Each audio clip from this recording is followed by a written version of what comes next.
Okay, chapter 18 in 1 Samuel, we're going to see Saul's true colors come out in this chapter. Kind of like what we've seen before, this pattern of why Saul's got problems. So in this chapter, Jonathan loves David. We get to hear about Jonathan again. That's Saul's son. Saul sets David over his armies. David is honored by the people, and Saul becomes jealous. David marries Michal, the daughter of Saul. So verse 1, and it came to pass, when he had made an end of speaking unto Saul, that the soul of Jonathan was knit with the soul of David, and Jonathan loved him as his own soul. So Jonathan, remember Jonathan from chapter 13 or 14? Remember, he's the king's son. He took a band of people to go fight the Philistines and start that battle before Saul was prepared to go. Remember, and he got in trouble because Saul was like, oh, we need to fast before we go. And so watch that video to learn more about what happened with that. Again, more of the true colors of Saul come out. We haven't heard about Jonathan since then. So now he's here. So Jonathan's here as David is explaining to Saul who he is and what's going on and what happened. And there's a good chance Jonathan might have actually been there at the battle too to see this. And Jonathan is like, David's my kindred. We're like kindred spirits here, man. I agree with him. He's got the passion. He's got the success. He's got the drive. He's doing it right. Verse 2, and Saul took him that day and would let him go no more home to his father's house. So basically Saul's like, you're part of my kingdom now. You're part of my staff. So you don't go home anymore. You're staying with me. Verse 3, then Jonathan and David made a covenant because he loved him as his own soul. So they're kind of like blood brothers. They're making this pact. Hey, you're awesome. You guys are awesome. They're like kindred spirits kind of a thing.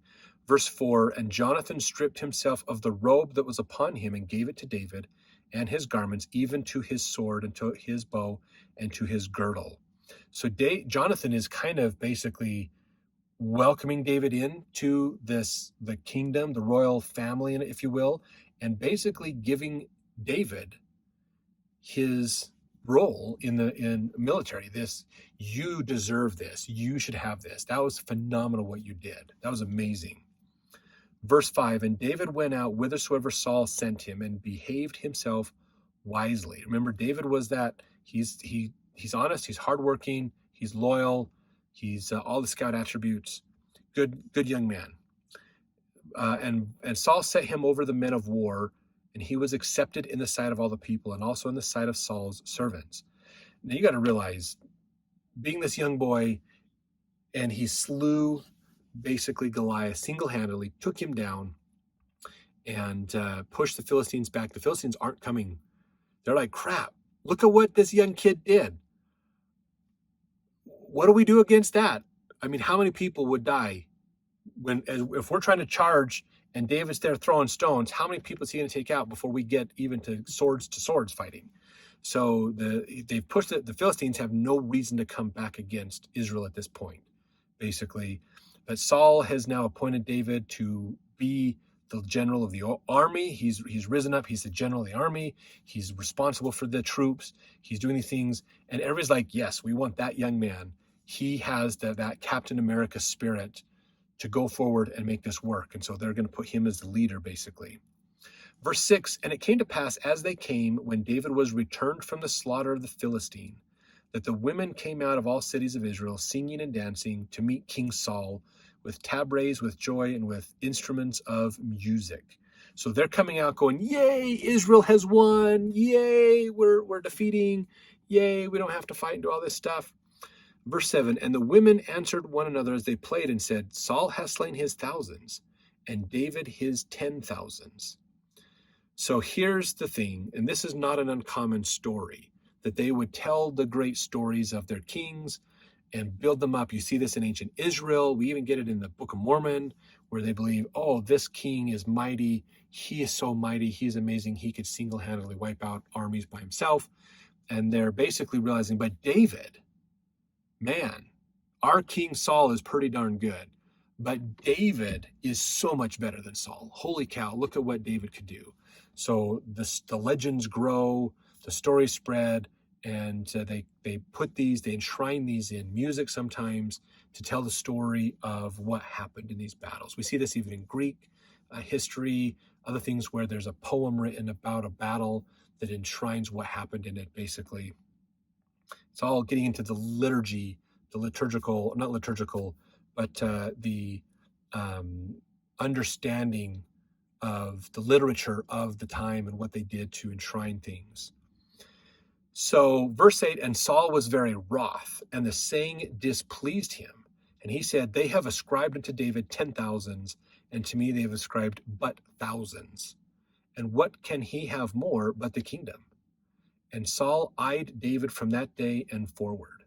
So we learn again, Saul is a guy that has some mental disorders. The dude is very paranoid about other people. And maybe that goes back to that anxiety issue that David played the harp to help him with, was he gets this paranoia about stuff and it freaks him out. So now he's paranoid against David. David's going to take my kingdom. He is this mighty person. He's going to take my kingdom. So now Saul's becoming more paranoid. Verse 10, and it came to pass on the morrow that the evil spirit from God, Joseph Smith corrects it, which was not of God, came upon Saul, and he prophesied in the midst of the house. And David played with his hand as at other times, and there was a javelin in Saul's hand. So here, David's trying to soothe Saul with the harp, and Saul gets this anxiety, like a spirit hits him, this temptation hits him, basically, and he realizes, I've got a javelin in my hand, and David's right over there. Verse 11, and Saul cast the javelin, for he said, I will smite David even to the wall with it. And David avoided out of his presence twice. So Saul, he gets this idea, Satan is tempting him, going, you can easily kill him. He's not looking. He's paying attention to the harp. He's just a little kid. Pick up that spear that you've got in your javelin. Just turn and throw it. Hit him. Wham! So he throws it. David looks up. It ducks, misses. Maybe the spirit was telling David, look out. Watch out. Oh, miss. What the heck is going on? Saul tries him again, because it says here, David avoided him twice, basically. So he got out of his presence twice, got out of there. So it's happened twice. Saul tried to attack and get rid of David. In his rage of anxiety and that craziness of the paranoia that Saul is about to lose everything to David. David's out to get him. Verse 12, and Saul was afraid of David because the Lord was with him and was departed from Saul. Now, verse 12, I think, is a little bit of clarity in this situation. Saul deep down knows he did wrong and God has basically punished him. He knows what's coming for him. And he realizes David is going to take over. And that rage and jealousy and antagonism against him, because Saul doesn't want to lose. He doesn't want to not be the king. He wants to hold the power. I have the power. David can't take it from me. But God, I have to admit, God, there is a God. He put me here, and he has taken it from me, and he's given it to David. So this is that moment of clarity that Saul is having, and it helps us understand what's the real clarity and the truth here. But of course, Saul's probably in his paranoia not paying attention to that. Verse 13, therefore Saul removed him from him and made him his captain over 1,000. And he went out and came in before the people. So he basically took David out of his presence, saying, you're not going to be around me anymore. Okay, because remember, earlier in here, basically Saul set him over the men of war. Didn't say how many, just put him over the men of war, meaning you're the general over the army because you did so good. Now he has demoted David, basically, and said, I'm only going to put you over 1,000 people. You're a captain of 1,000. You're not the general anymore. I'm going to demote you and push you out in the field. And so he pushed David away from him because he knew he couldn't kill him. God is with him. Verse 14, and David behaved himself wisely in all his ways, and the Lord was with him. Therefore, when Saul saw that he behaved himself very wisely, he was afraid of him. Again, Saul knows what's going to happen here, but he's refusing to accept the truth of what's happening. Verse 16, but all Israel and Judah loved David because he went out and came in before them. So David was acting kind of like Saul was when Saul was first in that stage of being appointed king. He was righteous, he was hardworking, he was for the people. He didn't have a power-hungry head on him at the time. But Saul went crazy with that power as king and fulfilled the prophecies that Samuel gave of what's going to happen when you appoint a king. He's going to take your kids and he's going to stick them in war and fight, and all your kids, you're going to have your family's going to be destroyed because of war and destruction, all because the king wants it. So, but David's in favor. Obviously, David is the champion. David saved Israel single-handedly. So everybody likes him. He's the popular one. I mean, why would he not be? Honestly. Why would it's the same as, like, again, Captain America. David's got the Captain America thing going for him, basically. Verse 17, and Saul said to David, behold, my elder daughter Merab, her will I give thee to wife. Only be thou valiant for me, and fight the Lord's battles. For Saul said, let not mine hand be upon him, but let the hand of the Philistines be upon him. So Saul is changing tactics.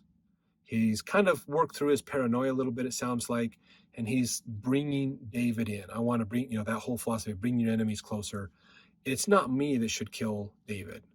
I'm going to let the Philistines kill him. So I'm going to bring him in. He's going to marry my daughter, and he's going to go fight, and he'll die in battle. So we're mending it. We're trying to be friends, make it look good. He's brought into the kingdom again. He's not Saul fighting against him. It's like, let's make the, bygones be bygones, marry my daughter. We'll make it all right, because Saul has an ulterior motive to let the Philistines take care of the problem of David. Verse 18, and David said unto Saul, who am I, and what is my life or my father's family in Israel, that I should be son-in-law to the king? So David's kind of like, why should I be here? I don't deserve this honor. What are you talking about?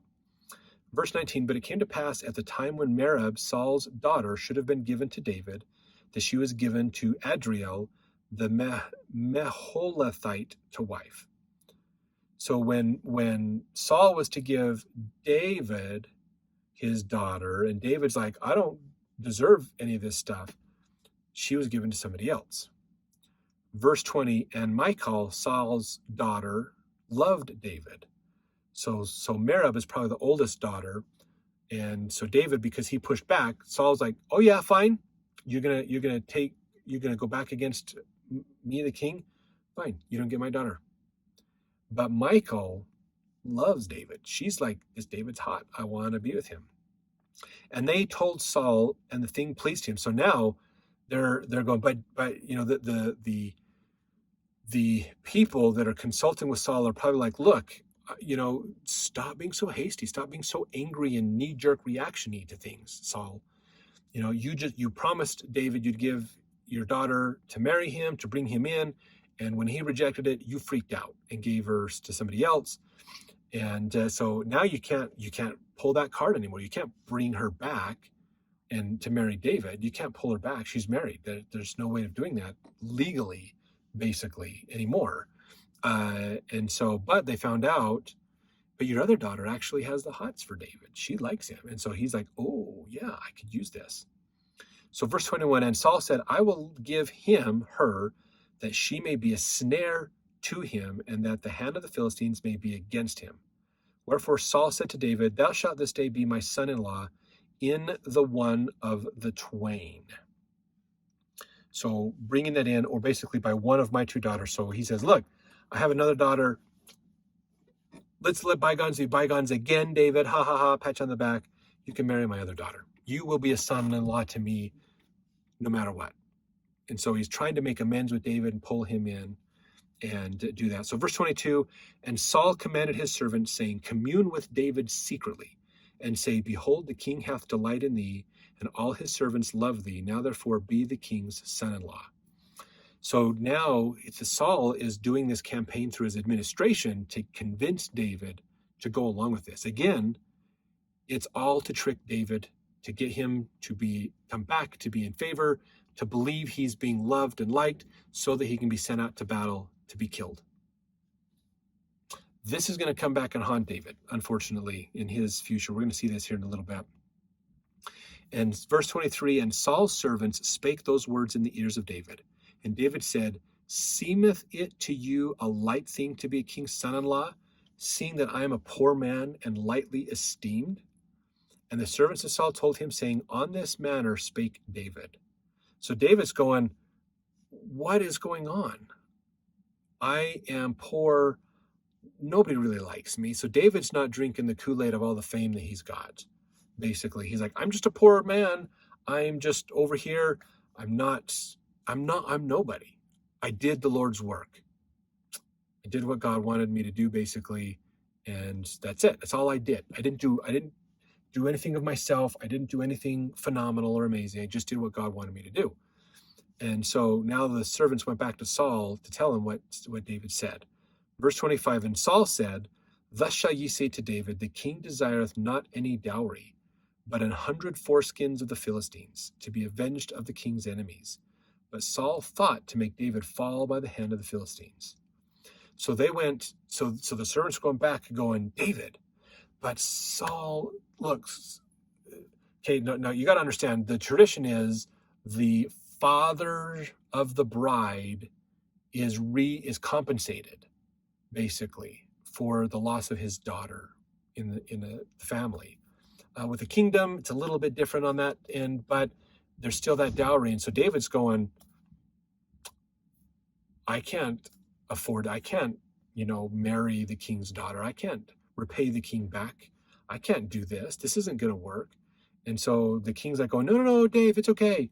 I'm not asking. I'm giving her freely to you. You don't have to pay a dowry. You don't have to pay me anything on this. All I want you to do is, the Philistines are still a thorn in our side. I need you to go do, he says, 100 foreskins of the Philistines.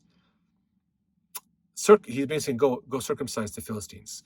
Playing on that idea, the Philistines are uncircumcised, which David mentioned, if you remember back in chapter 16, that why are the uncircumcised causing such a problem for the army of God?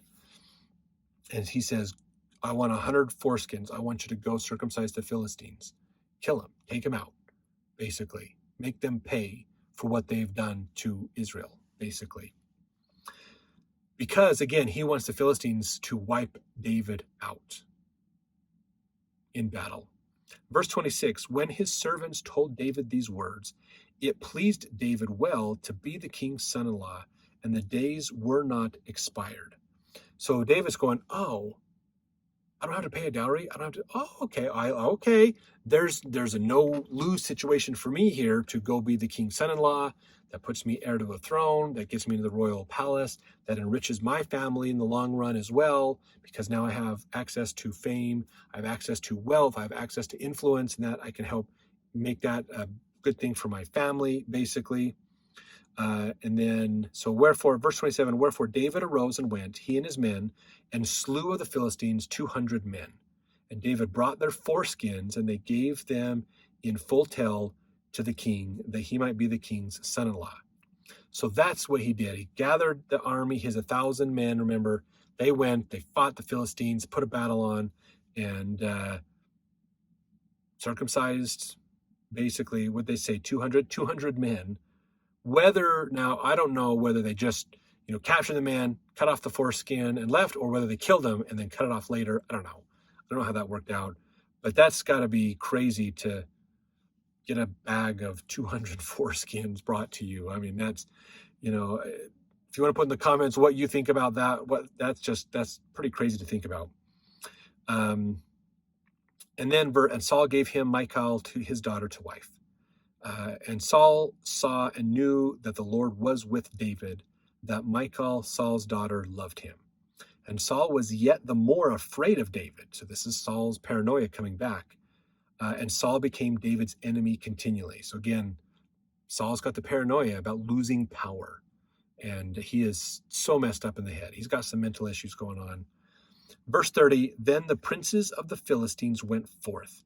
And it came to pass after they went forth that David behaved himself more wisely than all the servants of Saul, so that his name was much set by, or adored, basically. So the Philistines came out to fight. They still defeated him. But David apparently is showing to be a very skilled, wise guy in what he's doing, and obviously knows what he's doing, and he's winning battles. He's winning for Israel and doing well. So Saul's paranoid. He's lost it. He's off his rocker. So we're going to see in the next chapter how this plays out.